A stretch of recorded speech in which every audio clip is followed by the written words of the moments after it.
Praise the lord. December 2వ తేదీ 2025. ఈరోజు దేవుని వాగ్దానము. నీవు ప్రార్థన చేయునప్పుడు నీ గదిలోనికి వెళ్లి తలుపు వేసి రహస్యమందున్న నీ తండ్రికి ప్రార్థన చేయుము. అప్పుడు రహస్యమందు చూచు నీ తండ్రి నీకు ప్రతిఫలమిచ్చును. మత్తయి సువార్త 6వ అధ్యాయము 6వ వచనం. ఒకని ప్రవర్తనను బట్టి వాని క్రియల ఫలము చెప్పున వారికి ప్రతిఫలముంటుంది. యెహోవాయే హృదయమును పరిశీలించువారు.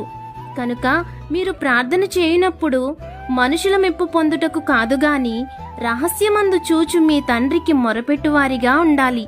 ఆ రీతిగా మీరున్న ఎడల రహస్యమందు చూచు మీ తండ్రి మీ ప్రార్థనను ఆలకించి మీకు జవాబును అనుగ్రహిస్తారు.